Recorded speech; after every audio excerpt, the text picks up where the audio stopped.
Hello बच्चों, तो स्वागत है आप सभी का आज के सबसे दमदार लेक्चर में। आज हम जिस टॉपिक को कवर करने वाले हैं उस टॉपिक का नाम है magnetic effect of electric current. ये टॉपिक बच्चों को बहुत ज्यादा परेशान करता है और मैं दावे के साथ कह रहा हूं, जिस तरह से मैंने नोट्स प्रिपेयर किए हैं और जिस तरह से मैं आपको पढ़ाने वाला हूं, एक बार में ये पूरा चैप्टर आपको समझ में आएगा और जो भी क्वेश्चंस आपके एग्जाम में बन सकते हैं, जो भी टॉपिक आपके लिए बहुत ज्यादा इंपॉर्टेंट है, वो हर टॉपिक को हम इस चैप्टर में कवर करेंगे। और बस आपसे सिर्फ एक ही चीज चाहूंगा कि जितने मिनट की ये वीडियो है, आपको लास्ट तक ये वीडियो देखनी है और पूरी ईमानदारी के साथ कॉपी पेन लेके बैठो, नोट्स मेरे साथ बनाना है, एक एक चीज कवर करेंगे लाइन बाई लाइन। आपका एग्जाम इस चैप्टर से अगर कुछ भी पूछा जाए, आप हर क्वेश्चन करके आओगे। ठीक है, तो स्टार्ट करते हैं सबसे पहली कहानी से। देखो, इस चैप्टर में मैं वही कवर करूंगा जो एग्जाम पर्पज से इंपॉर्टेंट है। ठीक है, जो चीज छोड़ रहा हूं, कोई चीज छोड़ूंगा नहीं, मतलब जो चीज कम इंपॉर्टेंट है उसको मैं बिल्कुल रिवाइज नहीं कराऊंगा यहाँ पे। ठीक है, समझ में आ रहा है? ठीक, तो सबसे पहले बात करते हैं कि magnetic effect of electric current, इसका मतलब क्या है इस चैप्टर का। ठीक है, तो तीन साइंटिस्ट थे बच्चों। सबसे पहले आई ऑरस्टेड, ठीक है, ऑरस्टेड, माइकल फेराडे, ठीक है, और एम्पियर। ठीक है, इन तीनों ने क्या किया? तीनों ने मिलके रिलेशन बताया इलेक्ट्रिसिटी का और मैग्नेटिज्म, इलेक्ट्रिसिटी एंड मैग्नेटिज्म का, मैग्नेटिज्म का। ठीक है, मतलब इन्होंने ये बताया, इस चैप्टर में हम बेसिकली ये पढ़ने वाले हैं कि जो इलेक्ट्रिसिटी है बच्चों, ठीक है, ध्यान से सुनना, इलेक्ट्रिसिटी है और मैग्नेटिज्म है, ये आपस में रिलेशन में है। ठीक है, मतलब इन दोनों का कुछ ना कुछ टांका भिड़ा है और हमको वो टांका पता लगाना है कि है क्या इसके पीछे का करंट। ठीक है, तो सबसे पहले बात करते हैं, सबसे पहला टॉपिक है बच्चों नेचुरल मैग्नेट। इंपॉर्टेंट है, समझाएंगे अभी होता क्या है।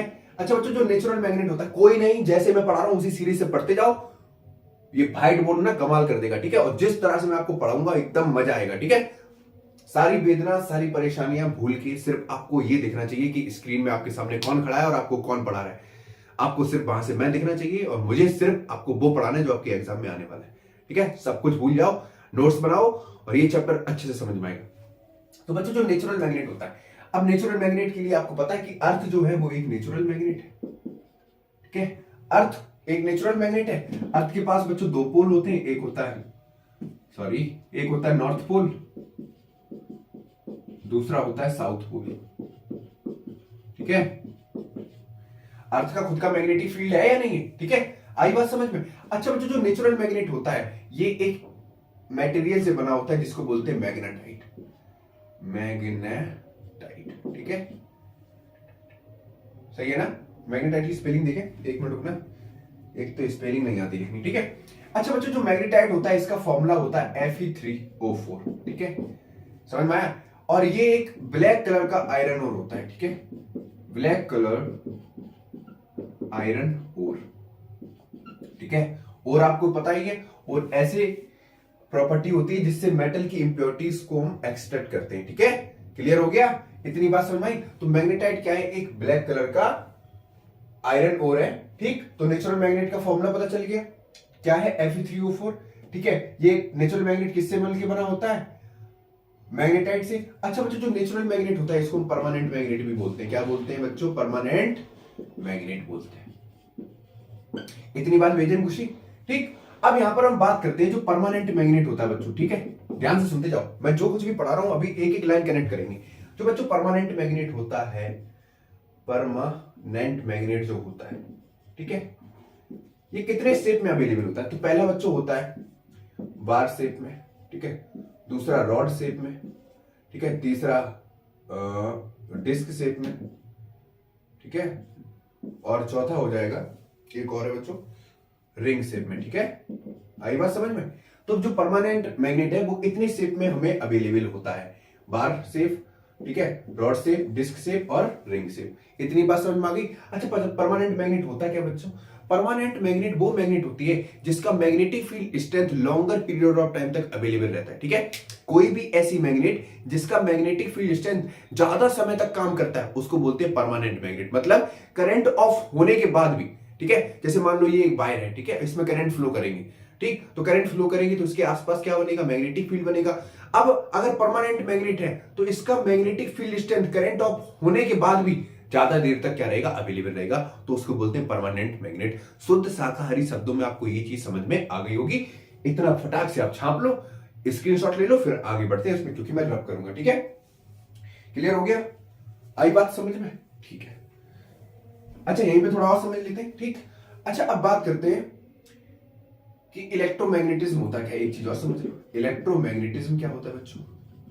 इलेक्ट्रोमैग्नेटिज्म क्या होता है? Electromagnet is just the relationship between electricity and magnetism. ठीक है, ऐसा रिलेशनशिप इलेक्ट्रिसिटी और मैग्नेटिज्म के बारे में बताए जो चीज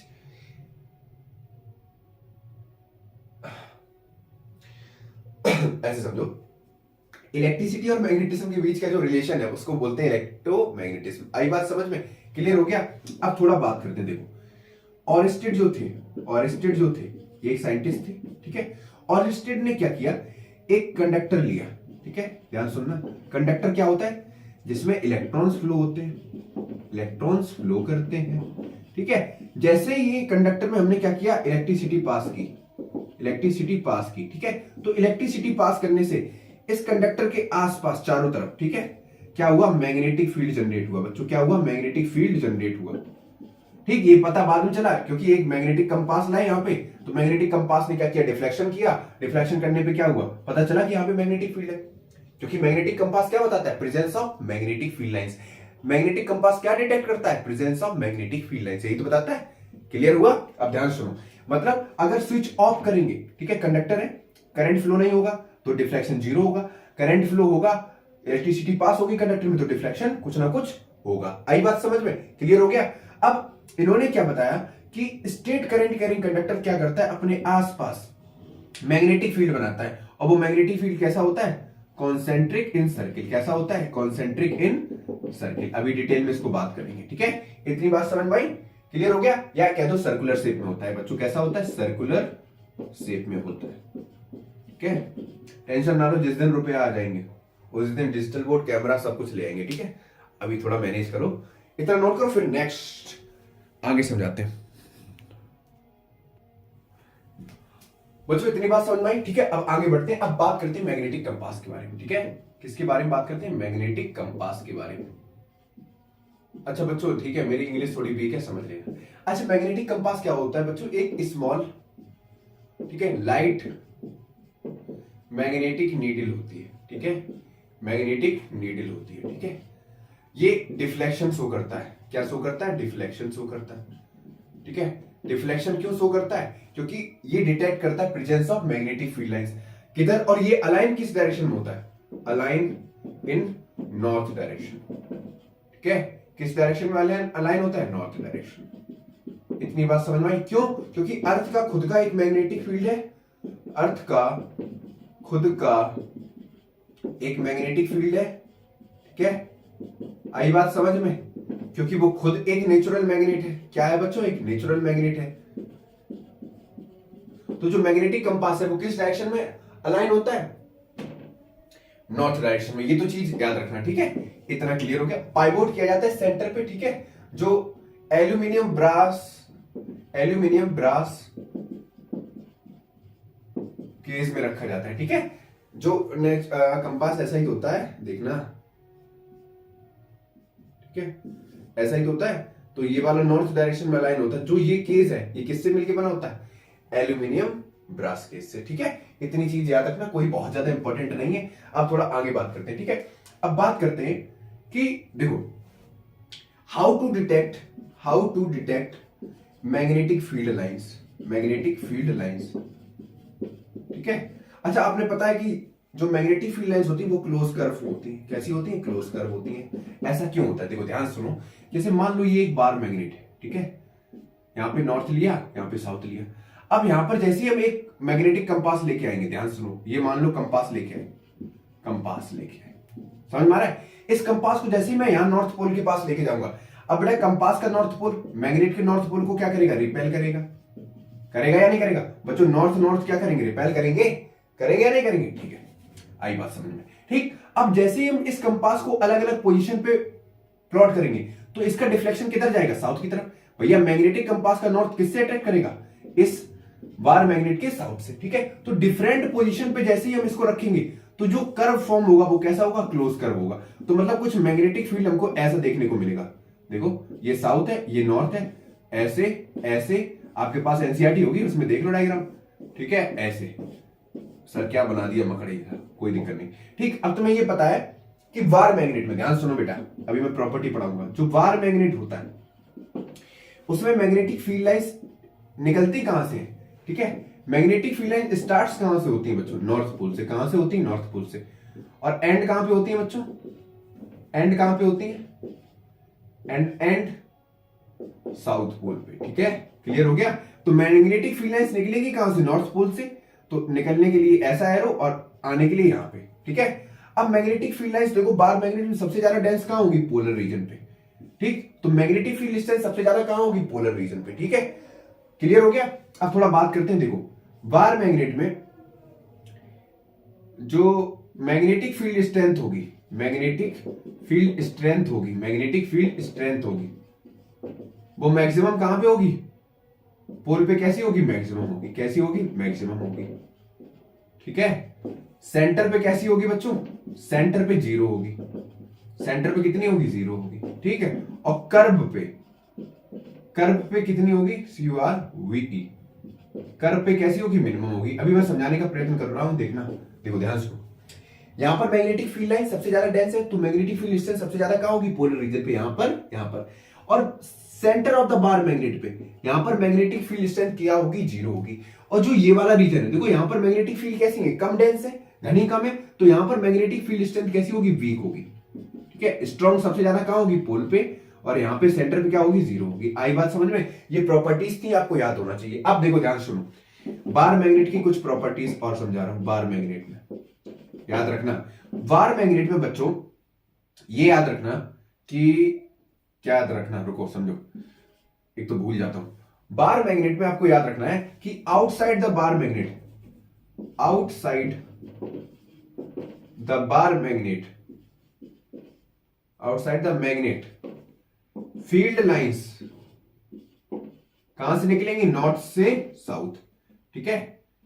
इनसाइड,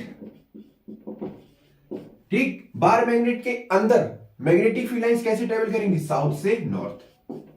क्लियर हो गया। बार मैग्नेट के बाहर मैग्नेटिक फील्ड लाइंस कहां से जाएंगी, साउथ, नॉर्थ से साउथ। अंदर बार मैग्नेट की मैग्नेटिक फील्ड लाइंस कहां से जाएंगी, साउथ से नॉर्थ। क्लियर हो गया। सेंटर पे बार मैग्नेट पे magnetic field strength zero. Note करो, फिर आगे बढ़ते हैं। फटाक से नोट करो यहां तक। बच्चों बोर तो नहीं हो रहे हो, कोई बात नहीं सर, बोर नहीं हो रहे बेटा। बोर हुए ना तो बहुत लपाड़े मारूंगा, याद रखना। अब टाइम बहुत ज्यादा नहीं रह गया, ठीक है। अच्छे से पढ़ो, मजे तरीके से, एकदम मजेदार तरीके से। जैसे आप क्या करते हो ना, जैसे मान लो फ्री टाइम में क्या करते हो, एकदम हर चीज बकलोली भरी करते हो ना, तो यहां पर अभी फ्री टाइम नहीं है, लेकिन कंसंट्रेशन के साथ बैठ के पढ़ना है, ठीक है। एग्जाम बहुत ज्यादा टाइम नहीं रह गया है, ठीक। अब बात करते हैं properties of magnetic field lines के बारे में। प्रॉपर्टीज ऑफ, सर ये चीज आती है, आगे बढ़ो, कोई बात नहीं, सीखना पड़ेगा। Properties of magnetic field lines, ठीक है। अच्छा बच्चों, मैंने पहली प्रॉपर्टी क्या बताई, जो मैग्नेटिक फील्ड लाइंस होगी वो कहां से जाएंगी, नॉर्थ से south, outside the bar magnet, ठीक है। और साउथ से नॉर्थ कहां जाएंगी, इनसाइड द बार मैग्नेट, याद रखना, ठीक। दूसरी चीज, जितनी ज्यादा मैग्नेटिक फील्ड लाइंस डेंस होंगी, डेंसर द फील्ड लाइंस,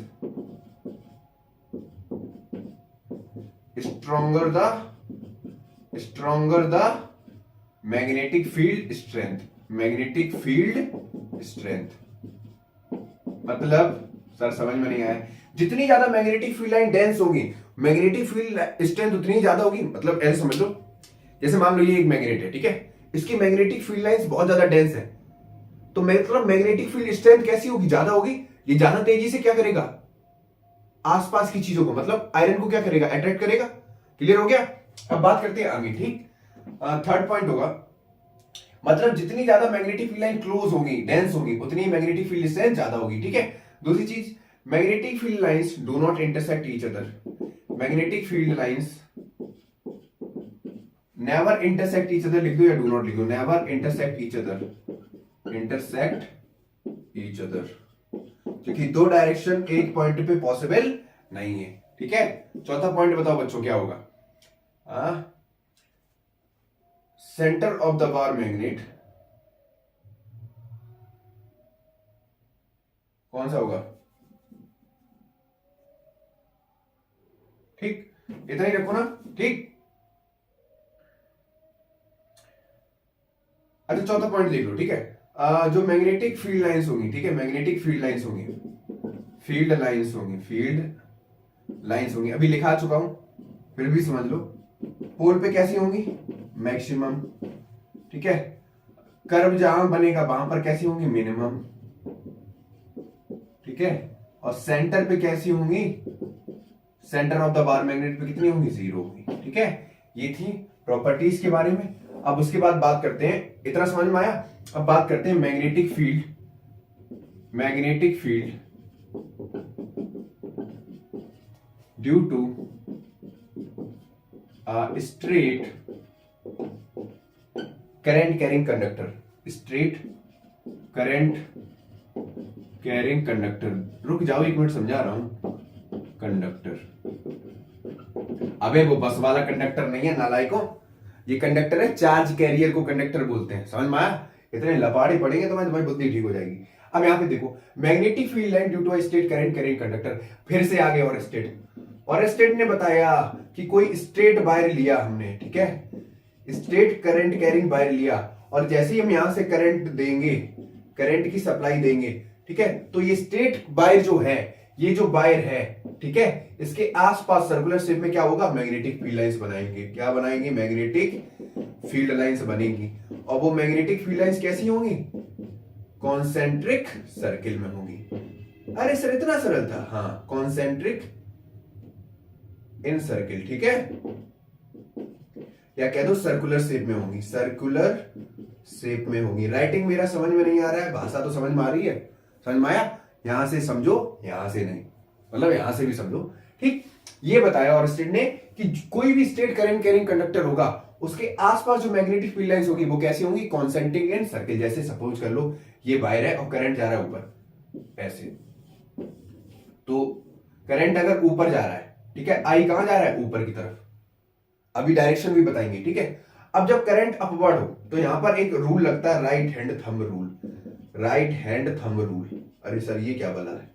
कोई बात नहीं, थंब रूल समझ लो। राइट हैंड थंब रूल क्या बताता है? देखो, राइट हैंड लिया, राइट हैंड लिया ऐसे, हाँ लो सर, थंब क्या बता रहा है? Direction of current. तो ये जो कर्ली फिंगर है ये क्या बताएंगे? Direction of magnetic field lines.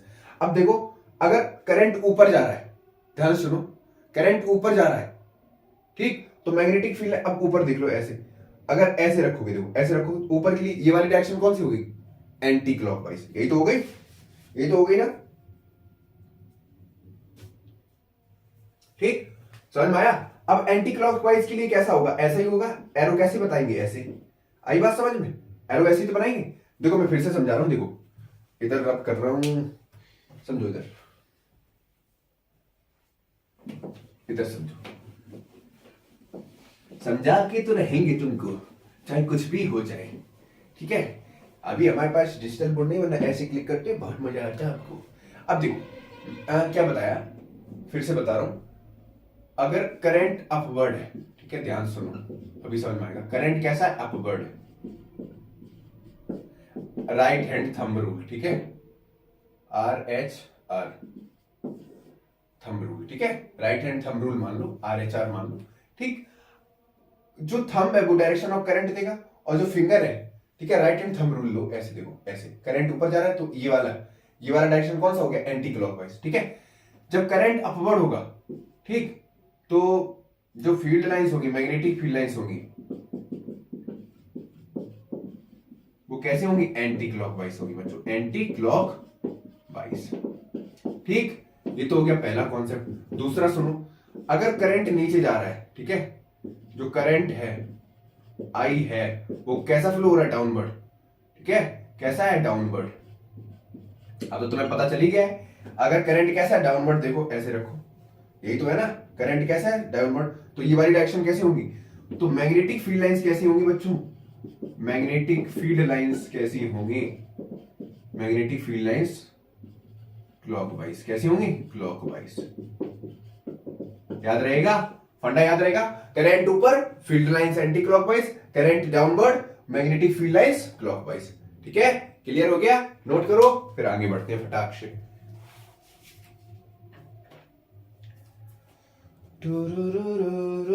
ऐसे समझ लो, देखो ऐसे समझ लो, ये तो ये वाला कौन सा होगा? एंटी क्लॉकवाइज, एंटी, ठीक है, क्लॉक वाइज। इसमें समझ लो ऐसे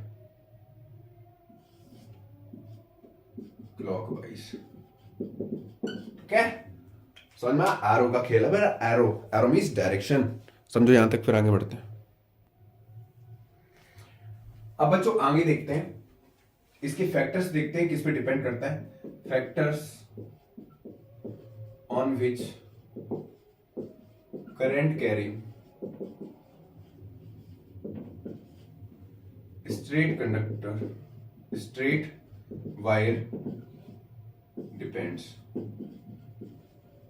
ठीक। अब बच्चों तुम्हें ये पता है, एक मिनट रुकना,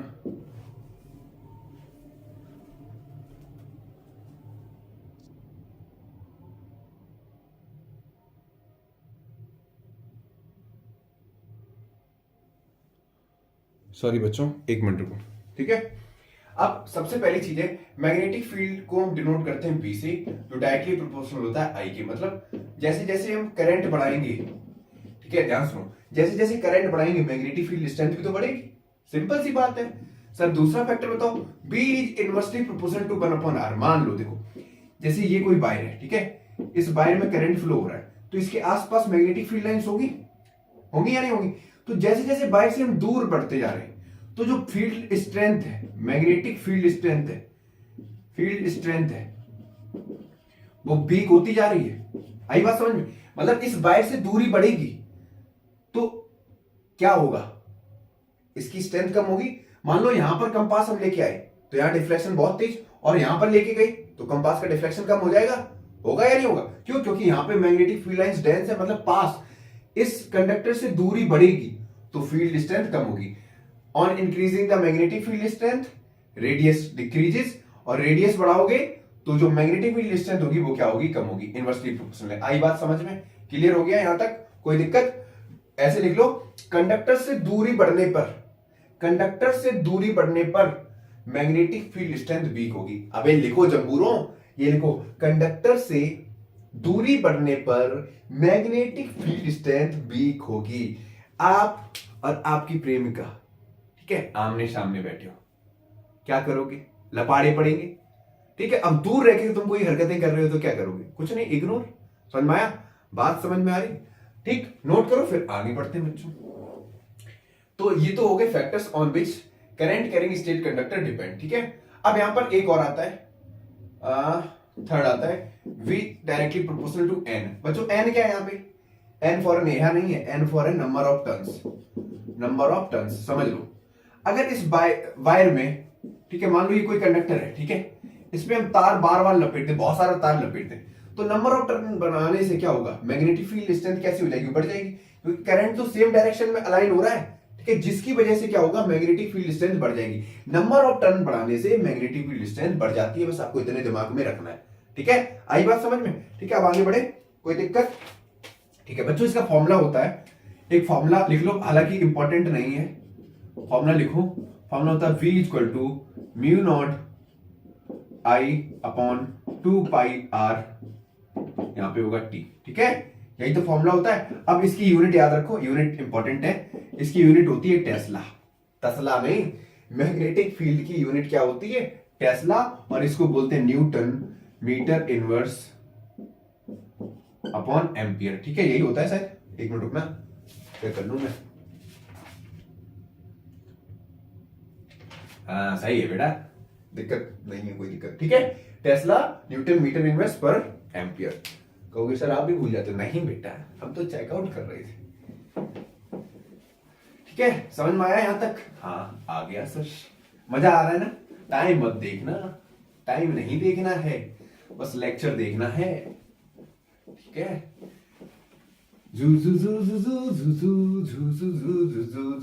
दुनिया ही बदल दूं मैं तो प्यारा सा चमत्कार हूं, है ना? आई बात समझ में?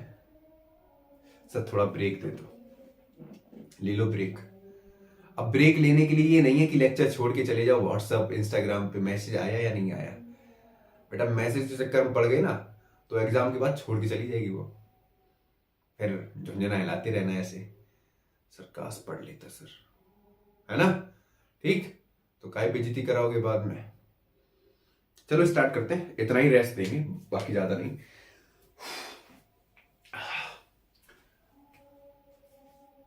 तुम्हारे साथ मेहनत करने में मुझे भी अच्छा लगता है, बस डटे रहो, मैं भी डटा रहूंगा।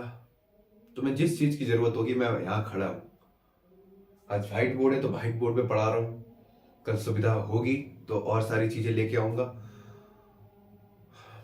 बस तुम पढ़ो, अपने जीवन में सकारात्मक और इतने काबिल बन जाओ कि आसपास में जो गंदगी दरिंदगी जो कुछ भी लोगों के अंदर है ना, वो गलत विचारधारा सब खत्म हो जाए। समझ में आया? जो गलत अवधारणाएं हमारे आसपास घूम रही ना, वो सारी अवधारणाओं को खत्म करना है, चाहे वो कैसी भी हो। ठीक है, तो स्टार्ट करते हैं बच्चों। नेक्स्ट है मैग्नेटिक। क्या है बच्चों? Magnetic field due to a circular coil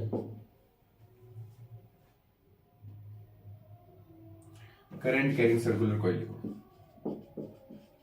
current carrying circular coil. ठीक है, अच्छा बच्चों बैकग्राउंड में आवाज आ रही होगी ना, तनक दिन था, ठीक है, म्यूजिक की आ रही होगी ना, फिर भी तो लेक्चर रिकॉर्ड कर रहा हूं, तुम नालायक को पढ़ नहीं रहे हो, है ना। अब बच्चों देखो यहां पर क्या है, एक हल्का सा एक्सपेरिमेंट समझाएंगे। ऐसे एक्सपेरिमेंट नहीं समझ रहा, एक्सपेरिमेंट नहीं, कोई बात नहीं, एक्सपेरिमेंट नहीं समझा रहा, देखो ध्यान समझो, बस समझो समझो। ये कोई कार्डबोर्ड है, ठीक है, इसके अंदर हमने क्या कर दिया, 2 होल कर दिया और ऐसे इसके अंदर से वायर डाल दिया और अंदर से यहां से ऐसे वायर निकाल दिया और इस वायर के दोनों एंड को हमने एक बैटरी से कनेक्ट कर दिया। सारे इतना तो मजा आ गया, हमें लगा आप बहुत एक्सपेरिमेंट करोगे बड़ा सा। नहीं बेटा, अब बच्चा प्लस वाला हायर पोटेंशियल होता है, माइनस वाला लोअर पोटेंशियल होता है। करंट कहां से जाएगा? इधर से जाएगा, जाएगा या नहीं जाएगा? और बेटा आएगा कहां से? ऐसे करंट जाएगा और ऐसे वापस आ जाएगा। ठीक है, अब सर इसमें क्या बड़ी बात है सर, ये तो आता है हमको, पता है आता है, खेल तो इसी का है। अब बच्चों इसी को हमको समझाना है। तो जो ये पॉइंट है ना, नियर ईच सेगमेंट, यहां पर जो मैग्नेटिक फील्ड लाइंस बनेंगी वो कैसी बनेगी? सर्कुलर शेप में, कॉन्सेंट्रिक इन सर्किल में। ध्यान से समझो, ऐसा डायग्राम आपकी बुक में है और सेंटर पे, ठीक है, कार्डबोर्ड के सेंटर पे यहां पर जो वायर गया, यहां पर मैग्नेटिक फील्ड कैसी होंगी? स्ट्रेट लाइन होगी। कैसी होंगी? स्ट्रेट लाइन होगी। और इस वाले ईच सेगमेंट में कैसी होंगी? कॉन्सेंट्रिक इन सर्किल, कॉन्सेंट्रिक और कह दो सर्कुलर शेप में। ठीक है, सर्कुलर शेप। ठीक है, क्लियर हो गया? अब यहां पर लिखेंगे, इसी को लिखेंगे मैग्नेटिक फील्ड, एक मिनट रुको,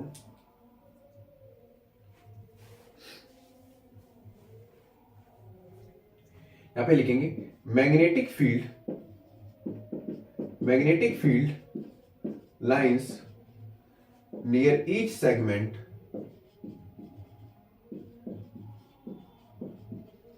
are in concentric circle, are in concentric circle. ठीक है, ब्रैकेट में सर्कुलर शेप में लिख दो।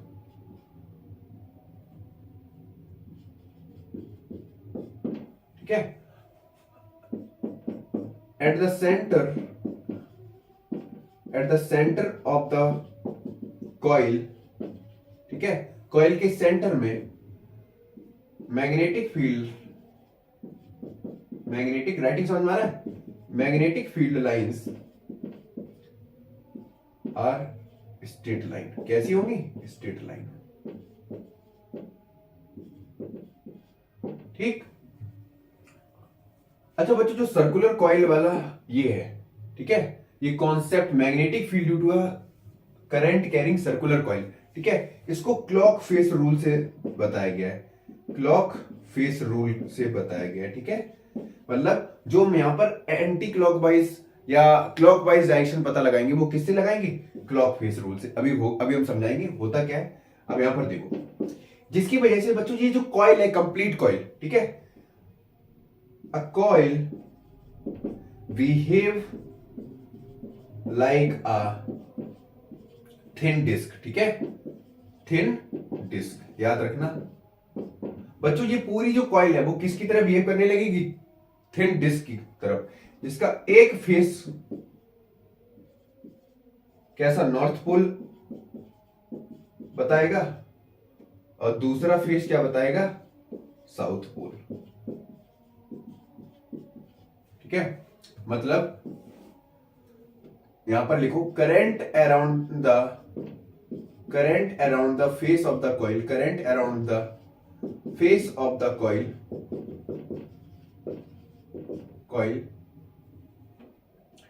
कैसा होगा, क्लॉकवाइज,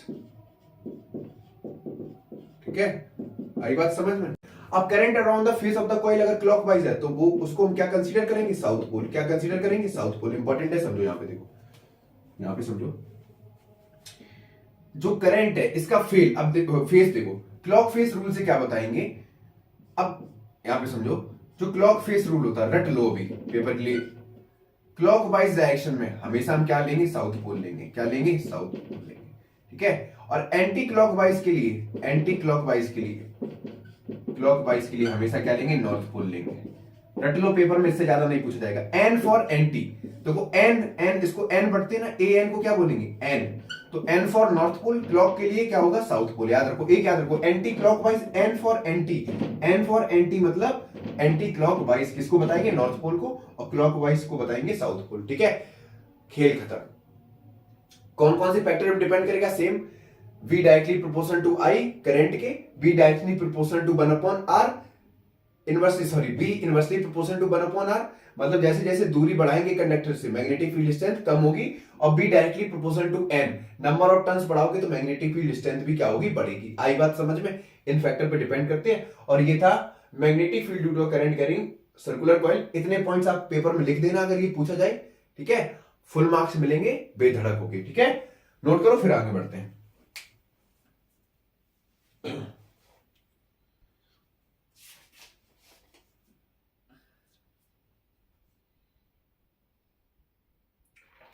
करो नोट करो फटाक से।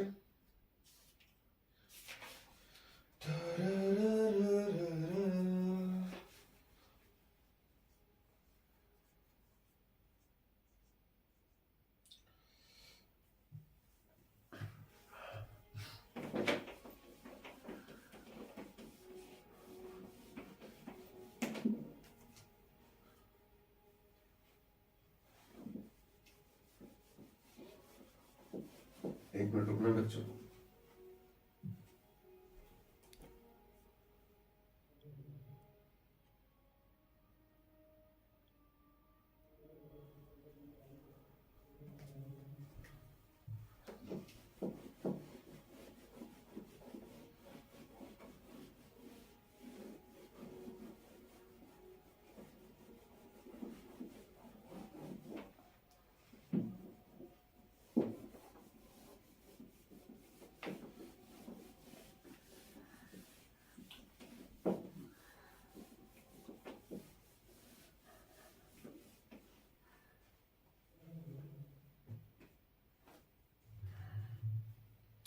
अच्छा, एक चीज और याद रखना कि जैसे स्ट्रेट करंट कैरिंग कंडक्टर लिया था, ठीक है, ध्यान सुनना, अगर मैं करंट की डायरेक्शन चेंज कर रहा हूं, ध्यान सुनना, करंट की अगर डायरेक्शन चेंज कर रहा हूं, ठीक है, ऐसे लिखो, direction of current changes, direction of current changes, ठीक है, तो जो मैग्नेटिक फील्ड लाइंस होंगी, मैग्नेटिक फील्ड लाइंस होंगी, गेट रिवर्स्ड,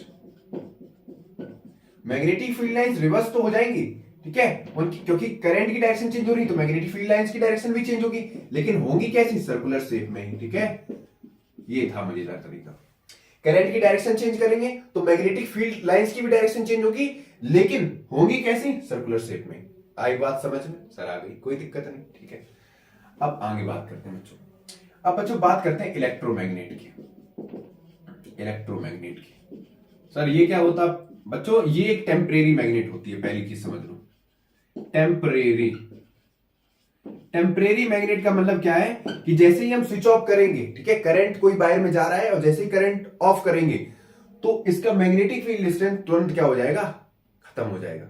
ठीक है, क्लियर हो गया। तो इसको हम क्या करते हैं, इस इलेक्ट्रोमैग्नेट को, ठीक है, ठीक, ये बनता कैसे, हम soft iron core, soft iron core होती है, ठीक है, एक सिलेंड्रिकल कॉइल होती है ऐसी सॉफ्ट आयरन कोर, उसको हम क्या करते हैं सोलेनॉइड के अंदर प्लेस कर देते हैं। ठीक है, कहानी सुनो, ठीक है, सोलेनॉइड के अंदर,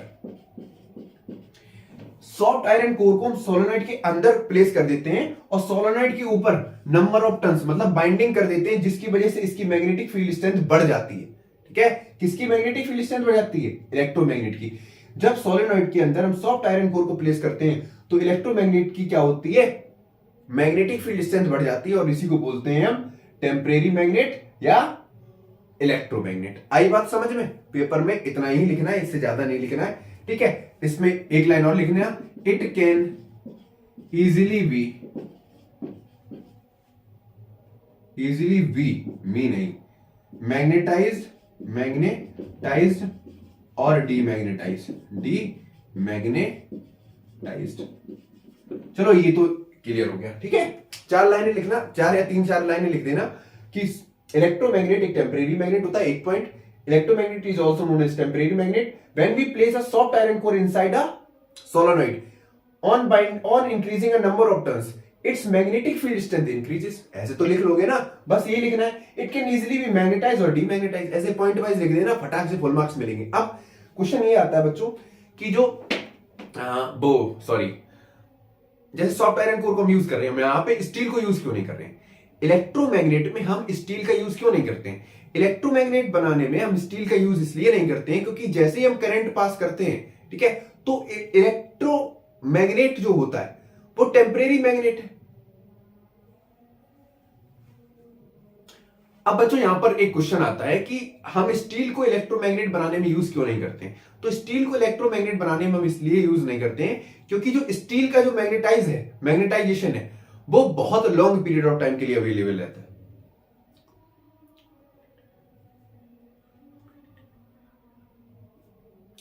अब बच्चों यहां पर एक क्वेश्चन आता है कि जो स्टील होता है हम उसको सॉफ्ट आयरन कोर बनाने में यूज क्यों नहीं करते हैं, मतलब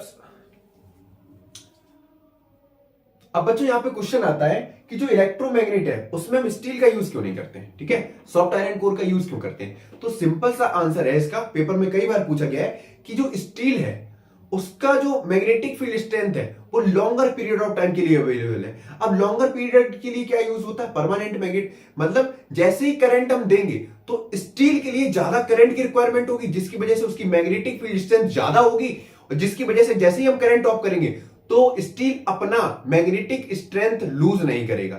ठीक है, ध्यान से सुनो, जैसे मान लो ये स्टील है, ठीक है, और इसमें हमने करंट पास किया, अब जाहिर सी बात है करंट थोड़ा तो जाएगा नहीं, स्टील है तो इसके आसपास स्ट्रॉन्ग मैग्नेटिक फील्ड बनेगा। स्ट्रॉन्ग मैग्नेटिक फील्ड बनने से क्या होगा, इसकी मैग्नेटिक फील्ड स्ट्रेंथ ज्यादा होगी, लेकिन जैसे ही हम करंट ऑफ करेंगे तो इसकी मैग्नेटिक फील्ड स्ट्रेंथ लूज नहीं होगी। लूज नहीं होगी तो ये किसकी तरह बिहेव करेगा, परमानेंट मैग्नेट की तरह। इसलिए हम इसको यहां यूज नहीं करते क्योंकि ये क्या है, टेम्परेरी मैग्नेट है।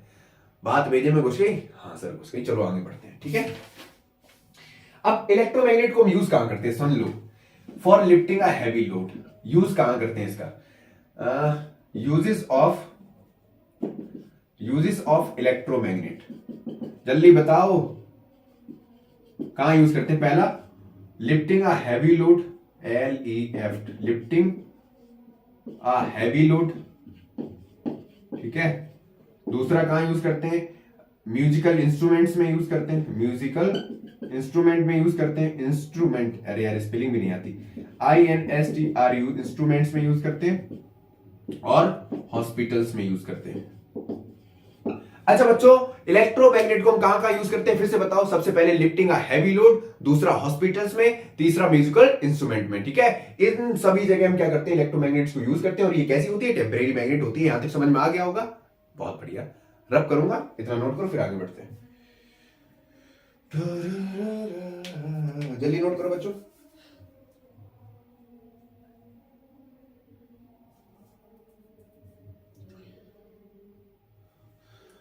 5-6 मिनट की और वीडियो रह गई है। कहाँ गया, मतलब 5-6 मिनट तक देखते हैं। अभी तो रिकॉर्ड कर रहा हूं, कितना टाइम लगता है।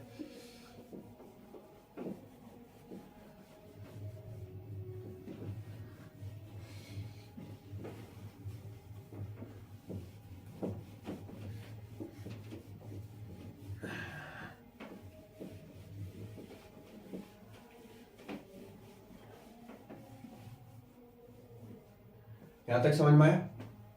एक मिनट रुको, ठीक है। चलो बात करते हैं बच्चों, नेक्स्ट टॉपिक है हमारा Fleming left hand rule. Fleming left hand rule बच्चों ये क्या बताता है? बच्चा फ्लेमिंग लेफ्ट हैंड रूल सबसे पहले डायरेक्शन ऑफ फोर्स को फाइंड आउट करने के लिए यूज होता है, ठीक है। किसको फाइंड आउट करता है? डायरेक्शन ऑफ फोर्स, ठीक। तो बच्चों जो थंब होता है, थंब क्या रिप्रेजेंट करता है? Direction of force. क्या रिप्रेजेंट करता है? Direction of force, direction of force, ठीक। और जो फर्स्ट फिंगर होती है बच्चों, फर्स्ट फिंगर अभी समझा रही, फर्स्ट फिंगर क्या करती है? Magnetic field lines, direction of magnetic field lines, direction of magnetic field lines बताती है, ठीक है बच्चों। जो सेकंड फिंगर होती है, सेकंड फिंगर, वो क्या बताती है? करंट की डायरेक्शन को बताती है। ध्यान से सुनो, जैसे ये मेरा लेफ्ट हैंड है, ठीक है। तो जो थंब है ये डायरेक्शन ऑफ फोर्स बताएगा, ये डायरेक्शन ऑफ मैग्नेटिक फील्ड बताएगा, और जो मिडिल फिंगर है ये वाली, ये क्या बताएगा? डायरेक्शन ऑफ करंट बताएगा। इसी को बोलते हैं Fleming left hand rule. 2-4 question देख लेना, अच्छे से समझ में आ जाएंगे। नहीं आए तो बाद में मैं करा दूंगा, ठीक है। फिर से बता रहा हूं, थंब क्या बताएगा? डायरेक्शन ऑफ फोर्स बताएगा। फर्स्ट फिंगर क्या बताएगा? डायरेक्शन ऑफ फील्ड लाइंस बताएगा।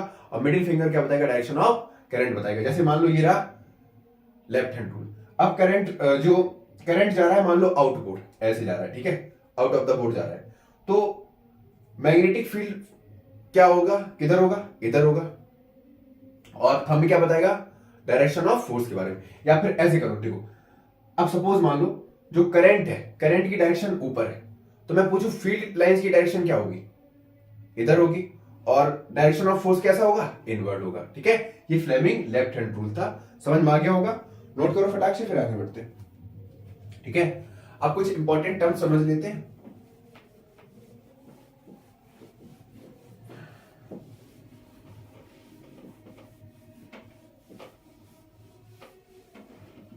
ठीक है, अब बच्चों बात करते हैं इलेक्ट्रिक सर्किट कलर कोड के बारे में। इलेक्ट्रिक सर्किट कलर कोड के बारे में इंपॉर्टेंट है, पेपर में आता है, ठीक है। समझो, एक मिनट रुकना। हमें लगा वीडियो पॉज हो गई, बीच बीच में देखना पड़ता है बच्चों, क्योंकि अकेले रिकॉर्ड कर रहे, कई बार ऐसा हुआ है यहाँ पे रिकॉर्ड करते जा रहे हैं, पता चले वहां पर वीडियो ही बंद हो गई, फिर तो धुआं निकल जाता है। दोबारा से पढ़ो, दोबारा से बनाओ वीडियो, ठीक है। तो सबसे पहले बात करते हैं लाइव वायर के लिए। अच्छा, जो लाइव वायर होता है ये किस कलर का होता है? ये होता है रेड या फिर ब्राउन, ठीक है। अरे सर समझ में आ गया। दूसरा होता है बच्चों न्यूट्रल वायर। न्यूट्रल वायर बच्चों ये कैसा होता है? ये होता है ब्लैक और होता है लाइट ब्लू, ठीक है, लाइट ब्लू। अब थर्ड आता है बच्चों, वो होता है अर्थ वायर। कौन सा होता है? Earth wire. अच्छा, अर्थ वायर कैसा होता है? ये होता है ग्रीन कलर का, ठीक है, या फिर होता है येलो कलर का। आई बात समझ में? अब बच्चों इसी के बाद एक टॉपिक आता है शॉर्ट सर्किटिंग। क्या होता है शॉर्ट सर्किटिंग? शॉर्ट सर्किटिंग होता है जब बैक बेंचर और फर्स्ट बेंचर आपस में बैठ जाते हैं, तो फिर क्या हो जाता है? शॉर्ट सर्किटिंग हो जाता है। मतलब लाइव वायर और न्यूट्रल वायर दोनों कांटेक्ट में आ जाते हैं, तो वहां पर क्या हो जाता है? शॉर्ट सर्किटिंग हो जाता है, ठीक है। आई बात समझ में?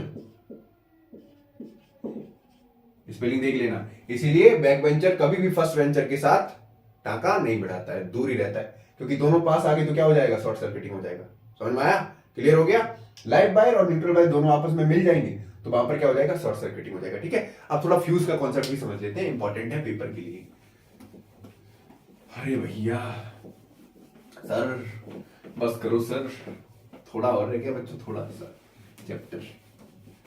ठीक है, जल्दी से समझते हैं इलेक्ट्रिक फ्यूज के कॉन्सेप्ट को। ठीक है, बहुत इंपॉर्टेंट है बच्चों। इलेक्ट्रिक फ्यूज सर होता क्या है भाई, तो समझा रहे बच्चों। इलेक्ट्रिक फ्यूज एक सेफ्टी डिवाइस होता है। क्या ऐसा सेफ्टी डिवाइस? जैसे तुम्हारे लिए सेफ्टी डिवाइस अभी क्या है, तुम्हारे PYQs। अच्छा बच्चों, सेफ्टी डिवाइस किस लिए? सबसे पहले बच्चों ये शॉर्ट सर्किटिंग से बचाता है, शॉर्ट सर्किटिंग से बचाता है। दूसरा ओवरलोडिंग से बचाता है, ओवरलोडिंग से बचाता है। ठीक है, दिख रहा है ना? एक मिनट रुकना, इंक डाल दो, एक मिनट रुक जा बच्चा, बस 1 मिनट। तब तक थोड़ा तुम रेस्ट ले लो।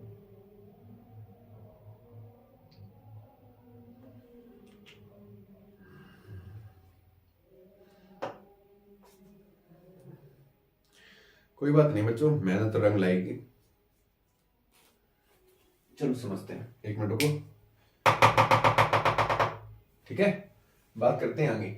बच्चों जो इलेक्ट्रिक फ्यूज होता है ये एक एलॉय से मिलकर बना होता है। किससे मिलकर बना होता है? एलॉय। ठीक है, ये एक एलॉय होता है, सॉरी इलेक्ट्रिक फ्यूज क्या होता है? एक एलॉय होता है जो टिन और लेड से मिलकर बना होता है, टिन और लेड से मिलकर बना होता है। ठीक सर, आगे बात समझ में। जो बच्चों इलेक्ट्रिक फ्यूज होता है, इलेक्ट्रिक फ्यूज होता है, इसका मेल्टिंग पॉइंट लो होता है। ठीक है, low melting point, low melting point. इसीलिए इजीली आपने देखा है, जैसे ही ओवरलोडिंग होता है या शॉर्ट सर्किटिंग होता है, फ्यूज वायर क्या हो जाता है? मेल्ट हो जाता है। ठीक, जिसकी वजह से इसका रेजिस्टेंस कैसा होता है? हाई रेजिस्टेंस होता है। अब हाई रेजिस्टेंस है तो करंट कम होगा, हाई रेजिस्टेंस होता है। ठीक है, आई बात समझ में? क्लियर हो गया? अब इसको हम कनेक्ट किसके साथ करते हैं? ध्यान सुनना, ये भी इंपॉर्टेंट है। इलेक्ट्रिक फ्यूज को हम हमेशा लाइव वायर के साथ कनेक्ट करते हैं। ठीक है, किसके साथ कनेक्ट करते हैं? Connected with live wire. ठीक है, इलेक्ट्रिक फ्यूज को हमेशा हम लाइव वायर के साथ क्या करेंगे? कनेक्ट करेंगे। आई बात समझ में? इलेक्ट्रिक फ्यूज कैसा है? एक सेफ्टी डिवाइस है जो किससे प्रिवेंट करता है? शॉर्ट सर्किटिंग और ओवरलोडिंग से। इतना पॉइंट लिख देना। इलेक्ट्रिक फ्यूज कैसा होता है? लो मेल्टिंग डिवाइस होता है, हाई रेजिस्टेंस होता है। ठीक है, और इसको कनेक्ट कैसे करते हैं? सीरीज में। कहां कनेक्ट करते हैं? सीरीज में। ठीक है, क्लियर हो गया? और मतलब सीरीज में कनेक्ट करते हैं, और कनेक्ट किसके साथ करते हैं? लाइव वायर के साथ। एक एलॉय होता है, किससे मिलकर बना होता है? टिन और लेड से। अच्छा, इलेक्ट्रिक फ्यूज का सिंबल भी इंपॉर्टेंट है। ठीक है, इलेक्ट्रिक फ्यूज का सिंबल याद रखना, पेपर में 1 नंबर में पूछा जाता है। ठीक है, सिंबल ऐसा होगा।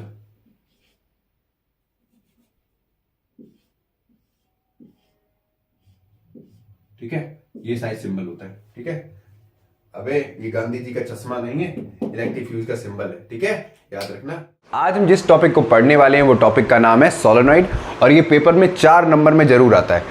इसके अगर एमसीक्यूज बेस्ड क्वेश्चंस आएंगे तब भी 1-1 नंबर में आएंगे, और वो भी इंपॉर्टेंट है कि सोलेनॉइड के अंदर का मैग्नेटिक फील्ड कैसा होता है, सोलेनॉइड के बाहर का मैग्नेटिक फील्ड कैसा होता है। ठीक है, करंट पास करने से मैग्नेटिक फील्ड कितना चेंज होता है, नंबर ऑफ टर्न्स पे क्या फ़र्क पड़ता है, सोलेनॉइड क्या है, इलेक्ट्रोमैग्नेट है, परमानेंट मैग्नेट है, ये सारे क्वेश्चंस क्या होते हैं? बनते हैं, और बहुत प्यारे प्यारे से क्वेश्चन यहाँ से पूछे जाते हैं। तो 4 नंबर का ये टॉपिक है और बहुत अच्छे से आपको समझाने की कोशिश करूंगा। तो स्टार्ट करते हैं अपना प्यारा सा टॉपिक सोलेनॉइड। तो सबसे पहले बेसिक सी चीज़ तुम्हें पता है कि जब भी कोई करंट कैरिंग वायर से, वापस से थोड़ा बेस बना के चल रहे हैं, करंट कैरिंग वायर से ध्यान से सुनो।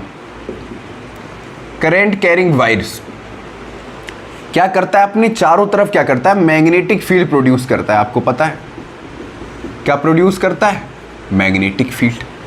अब मैग्नेटिक फील्ड होता है तो जाहिर सी बात है वहां पर क्या है?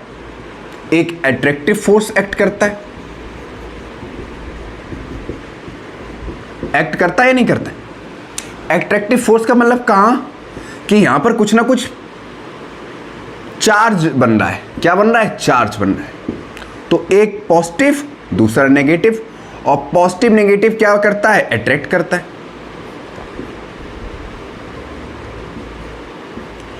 मतलब जहां पर चार्ज है जहां पर अट्रैक्टिव फोर्स है कहीं ना कहीं वो क्या काम कर रहा है, मैग्नेट का काम कर रहा है। मतलब वहां पर क्या है, एक मैग्नेटिक फोर्स एक्ट कर रहा है। क्या कर रहा है, मैग्नेटिक फोर्स एक्ट कर रहा है।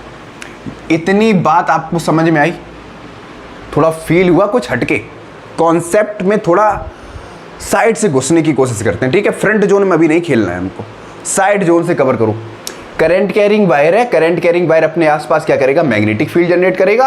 और मैग्नेटिक फील्ड कैसा होता है, अट्रैक्टिव फोर्स होता है, जिसके पास चार्ज होता है और ये चार्ज क्या करते हैं, अपोजिट चार्ज क्या करते हैं, अट्रैक्ट करते हैं। आई बात समझ में, क्लियर हो गया, जिसको हम बोलते हैं मैग्नेटिक फोर्स।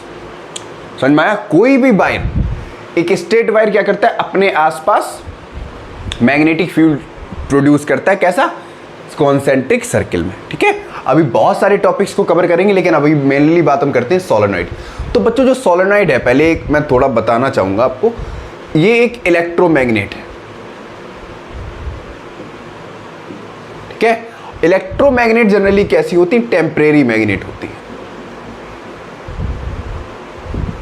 टेम्परेरी मैग्नेट का मतलब क्या होता है बच्चों, इनका जो मैग्नेटिक फील्ड है, या ये जो मैग्नेट की तरह वर्क करती हैं, तभी तक करती हैं जब तक करंट की सप्लाई है। करंट की सप्लाई बंद कर दोगे, ये डीमैग्नेटाइज हो जाएंगी। समझ में आया, मतलब अपनी मैग्नेटिक प्रॉपर्टी को लूज कर देंगी। यहां तक बात समझ में आई। तो सोलेनॉइड क्या है, एक इलेक्ट्रोमैग्नेट है। अब तुम्हें ये पता है, देखो जैसे मान लो ये वायर है, ध्यान से सुनना, इस वायर पे मैंने ऐसे नंबर ऑफ टर्न्स बढ़ा दिए, या मान लो ऐसे नहीं, फिर से समझो, ध्यान से समझो। मान लो ये कोई एक कंडक्टर है, ठीक है, ये क्या है, एक कंडक्टर है। या मान लो ये आयरन है, ठीक है, ये क्या है, आयरन है। और इसके ऊपर मैंने क्या कर दिया, वायर लपेट दिया, ऐसे ऐसे ऐसे ऐसे ऐसे ऐसे ऐसे, ठीक है। अब यहां से जो मैंने करंट दिया है, करंट का मतलब आई दिया है। अब करंट तो सेम है, यहां पर करंट क्या है, सेम है। करंट क्या है, सेम है।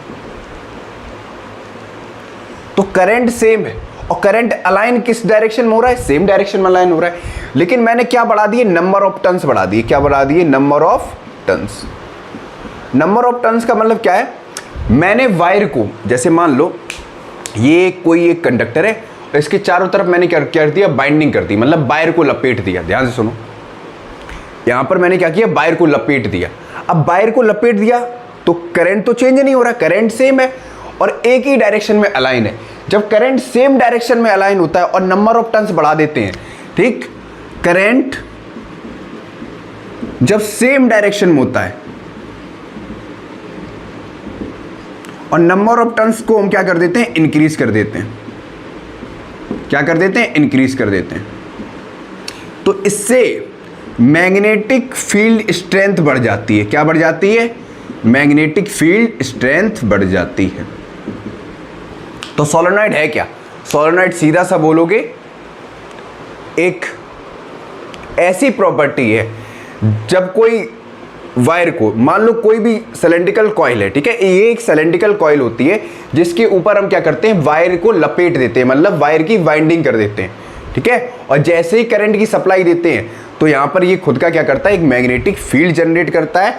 और मैग्नेटिक फील्ड जनरेट करने से इसके पोलर पे, रीजन पे, टर्मिनल पे क्या होता है, पोल्स डेवलप होते हैं। एक नॉर्थ पोल होता है, दूसरा साउथ पोल होता है। और ये पूरे प्रोसेस में, ठीक है, जब कोई कंडक्टर पे वायर लपेटते हैं तो ये एज एन इलेक्ट्रोमैग्नेट क्या करता है, वर्क करता है। मतलब इसका जो मैग्नेटिक फील्ड हमको ऑब्टेन्ड होगा वो सिमिलर होगा वार मैग्नेट की तरह, ठीक है। अब यहां पर जो वार मैग्नेट होता है बच्चों, वार मैग्नेट जो होता है वो कैसा होता है, परमानेंट मैग्नेट होता है। अभी बात करेंगे आगे परमानेंट मैग्नेट की, ठीक है। क्या होता है, परमानेंट मैग्नेट होता है। इतनी बात वेजे में घुसी तो इतना पहले नोट कर लो, फिर आगे बढ़ते हैं। फटाफट नोट करो,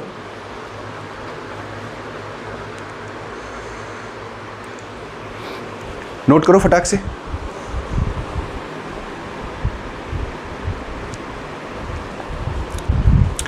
यहां तक समझ में आया, फील आया थोड़ा बहुत कॉन्सेप्ट का, थोड़ा एक बार फिर से रिवाइज कराते हैं, ठीक, दिमाग में एकदम घुस जाना चाहिए कॉन्सेप्ट। देखो सोलेनॉइड होता क्या है, सोलेनॉइड एक ऐसा सिलेंड्रिकल कॉइल होता है, सिलेंड्रिकल कॉइल समझो, सिलेंडर की शेप का, ठीक है। सोलेनॉइड एक ऐसा सिलेंड्रिकल कॉइल होता है जिसके ऊपर हम क्या कर देते हैं, वायर लपेट देते हैं, ठीक है। अब वायर लपेटते हैं और करंट की सप्लाई देते हैं तो क्या होता है, ये एक मैग्नेट की तरह वर्क करता है। समझ में आया? क्लियर हो गया? यहां तक बात भेजे में घुसी? ठीक है, अब थोड़ा और आगे बात करते हैं। मैं इसको रफ कर दूं, ठीक है?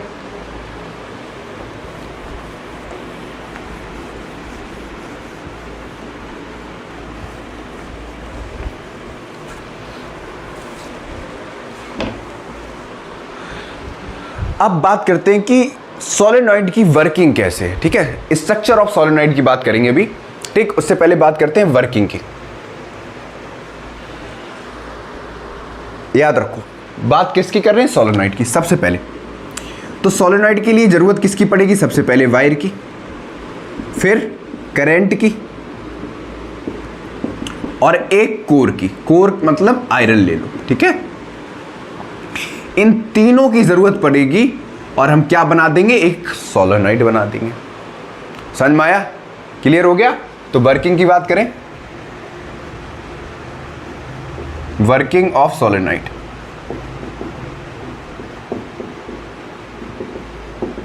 तो सबसे पहले हमको किसकी रिक्वायरमेंट है? वायर की भैया। तो वायर क्या करता है? देखो, ये सिलेंड्रिकल कॉइल थी, इसके ऊपर हमने क्या कर दिया? वायर लपेट दिया, ठीक है? तो वायर का एक एंड पॉजिटिव टर्मिनल से कनेक्ट होगा, दूसरा एंड नेगेटिव टर्मिनल से कनेक्ट होगा, और जैसे ही करंट की सप्लाई देंगे भाई, जितना करंट ज्यादा देंगे मैग्नेटिक फील्ड उतना ही ज्यादा बनेगा, क्योंकि तुम्हें पता है कि V डायरेक्टली प्रोपोर्शनल होता है I से। V क्या है? मैग्नेटिक फील्ड स्ट्रेंथ, और I क्या है? करंट।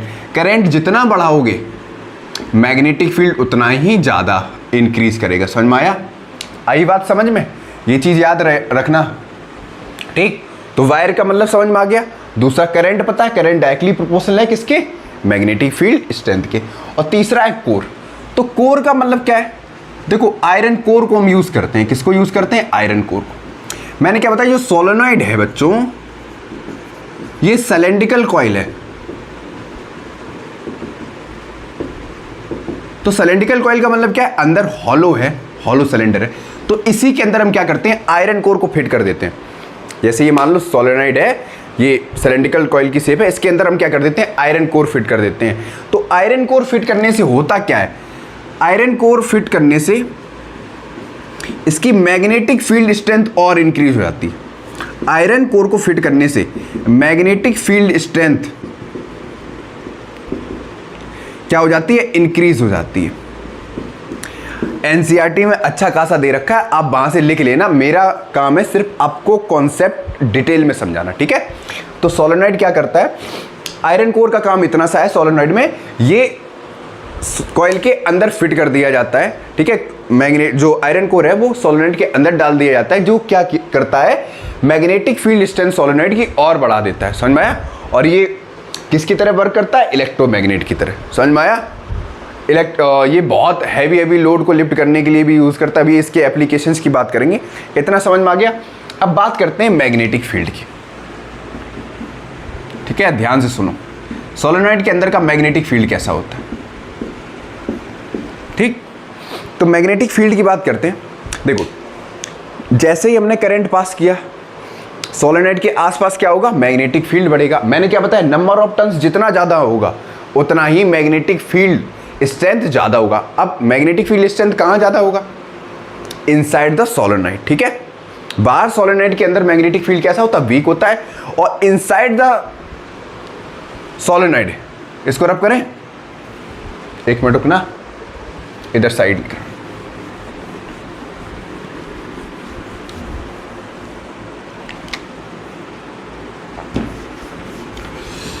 अरे यार, बोर्ड और गीला। देखो, जो सोलेनॉइड है, ठीक है, उसके अंदर की बात कर रहे हैं, मतलब इनसाइड द सोलेनॉइड, ठीक है?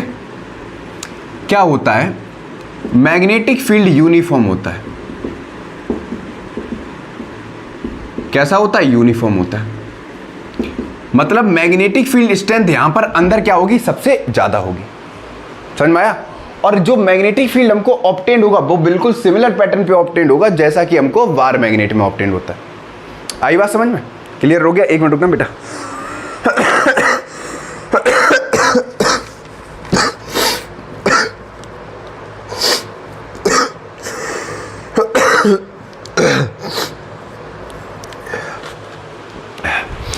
सॉरी।